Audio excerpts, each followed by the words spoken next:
Now, 3 inmates who broke out of a New Orleans jail almost 2 weeks ago have been recaptured, leaving just 2 of the original 10 still on the run. Former Assistant FBI Director Chris Swecker joins me now. Chris, it feels like the walls are caving in on these 2. It feels like this whole jig is up. Is it just a matter of time before the last 2 are caught? No doubt about it. I mean, once the dominoes start to fall, you know, this is a result of really good gumshoe work on the part of the marshals, the FBI, the Louisiana State Police. They have dissected anyone who ever had contact with these people who have extensive criminal histories, and they have a finite world of associates. And I think they have just been systematically going through all those associates, so they needed a little bit of help from the public, and I think they probably got some. I also think they got a lot of help from the 13 individuals who thought they were helping these escapees, but probably led a breadcrumb trail right to them. So we will watch that. Meantime, the big topic, as far as I'm concerned, is this revelation, this announcement by FBI Deputy Director Dan Bongino. He's revealing that the FBI is reopening probes into 3 key Biden-era cases: cocaine found in the White House, Supreme Court's Dobbs leak, and the undetonated pipe bombs left in D.C. at the RNC and DNC headquarters. Let's go big picture for a moment. Knowing the FBI as you do you think there are people in the Bureau currently who already know the perpetrators but have been forced to keep quiet so far because, let's be honest, there was a different administration in charge over the last 4 years?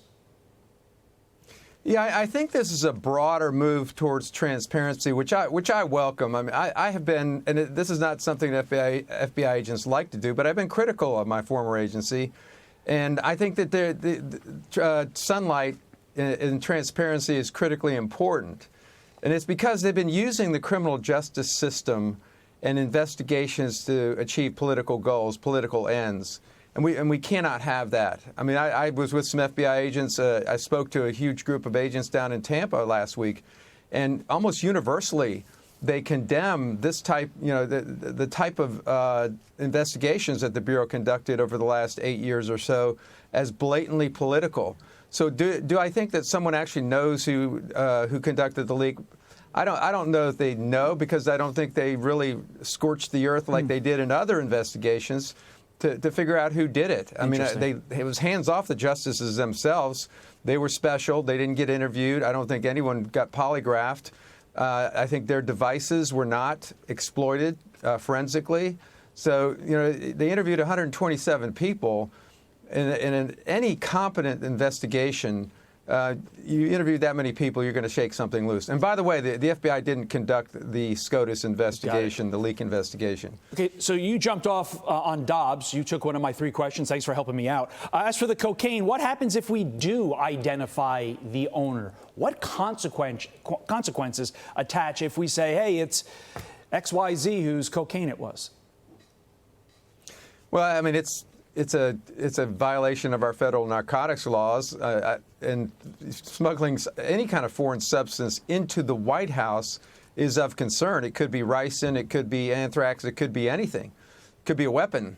So it's of deep concern that it's a security breach, but it was found in a public area where people put their cell phones in these cubbies before they go into the West Wing of the White House on tours. So it could have been anyone. I don't find this particular investigation as interesting as the one involving the pipe bomb and the one involving the Supreme Court leak. I just think this one, it will be nice to know. The FBI investigation pretty much whiffed on it. They had a list of suspects, and they really didn't dive deep into that list because it was so large. With regard to the pipe bomb, we'll leave it here. Do you believe this is merely a rogue actor or part of something bigger, as has been speculated by many people? Yeah, that one's hard to say. I mean, we have video of the person planting the bomb, and I just, if you scope out a little bit, that the January 6th investigation itself was one of the most extensive in the FBI's history. They used the most draconian techniques they've used in any investigation, going to the banks and asking for broad data dumps, going geofencing, to see who was conducting cellular conversations, cellular contacts on the Capitol, in and around the Capitol grounds. And why couldn't they have solved this much more serious breach of federal law and planning a weapon of mass destruction at a political headquarters?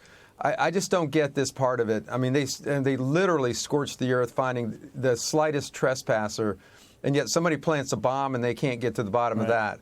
That's what I find. That I am very much looking forward to what happened during the course of that investigation and why we couldn't get to the bottom of that one. If there's a common theme with all of your answers, it is if the FBI's leadership had wanted to get to the bottom of all three of these things that Dan Bongino pointed out yesterday, they would have done it in a much more timely fashion. That's what Dan Bongino says the FBI is going to do now. We will be watching. Chris Swecker, thank you, sir. Thank you. I'm Steve Doocy. I'm Brian Kilmeade. And I'm Ainsley Earhart. And click here to subscribe to the Fox News YouTube page to catch our hottest interviews and most compelling analysis.